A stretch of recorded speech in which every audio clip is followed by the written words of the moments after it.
आज का पहला पाठ उत्पत्ति ग्रंथ अध्याय 2 पद संख्या 4 से 9, 15 से 17। प्रभु ने मनुष्य को आदन की वाटिका में रख दिया। जिस समय प्रभु ईश्वर ने पृथ्वी और आकाश बनाया, उस समय पृथ्वी पर ना तो जंगली पौधे थे और ना खेतों में घास उगी थी, क्योंकि प्रभु ईश्वर ने पृथ्वी पर पानी नहीं बरसाया था और कोई मनुष्य भी नहीं था जो खेती बाड़ी करे, भूमि में से पानी निकाले और धरती की सिंचाई करे। तब प्रभु ने धरती की मिट्टी से मनुष्य को गढ़ा और उसके नथनों में प्राण वायु फूंक दी। इस प्रकार मनुष्य एक जीव सत्वक बन गया। इसके बाद ईश्वर ने पूर्व की ओर आदन में एक वाटिका लगाई और उसमें अपने द्वारा गढ़े इस मनुष्य को रखा। प्रभु ईश्वर ने धरती से सब प्रकार के वृक्ष उगाए जो देखने में सुंदर थे और जिनके फल स्वादिष्ट थे। वाटिका के बीचों बीच जीवन वृक्ष था और भले बुरे के ज्ञान का वृक्ष भी।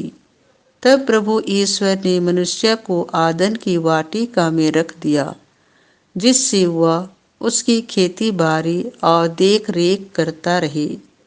प्रभु ईश्वर ने मनुष्य को यह आदेश दिया, तुम वाटिका के सभी वृक्षों के फल खा सकते हो, किंतु भले बुरे के ज्ञान के वृक्ष का फल नहीं खाना, क्योंकि जिस दिन तुम उसका फल खाओगे तुम अवश्य मर जाओगे। यह प्रभु की वाणी है। संत मार्कुस के अनुसार पवित्र सुसमाचार अध्याय 7 पद संख्या 14 से 23। जो मनुष्य में से निकलता है वही उसे अशुद्ध कर देता है। यीशु ने बाद में लोगों को फिर अपने पास बुलाया और कहा, तुम लोग सबके सब मेरी बात सुनो और समझो। ऐसा कुछ भी नहीं है जो बाहर से मनुष्य में प्रवेश कर उसे अशुद्ध कर सके, बल्कि जो मनुष्य में से निकलता है वही उसे अशुद्ध कर देता है। जिसके सुनने के कान हो वह सुन ले।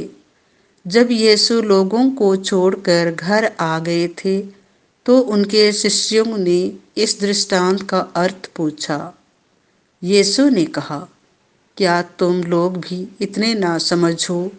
क्या तुम यह नहीं समझते कि जो कुछ बाहर से मनुष्य में प्रवेश करता है वह उसे अशुद्ध नहीं कर सकता, क्योंकि वह तो उसके मन में नहीं बल्कि उसके पेट में चला जाता है और शौच घर में निकलता है।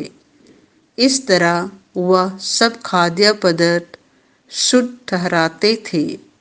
यीशु ने फिर कहा, जो मनुष्य में से निकलता है वही उसे अशुद्ध करता है, क्योंकि बुरे विचार भीतर से अर्थात मनुष्य के मन से निकलते हैं। व्यभिचार, चोरी, हत्या, परगमन, लोभ, विद्वेष, छल कपट, लंपटता, ईर्ष्या, झूठी निंदा, अहंकार और मूर्खता, ये सब बुराइयां भीतर से निकलती हैं और मनुष्य को अशुद्ध कर देती हैं। यह प्रभु का सुसमाचार है।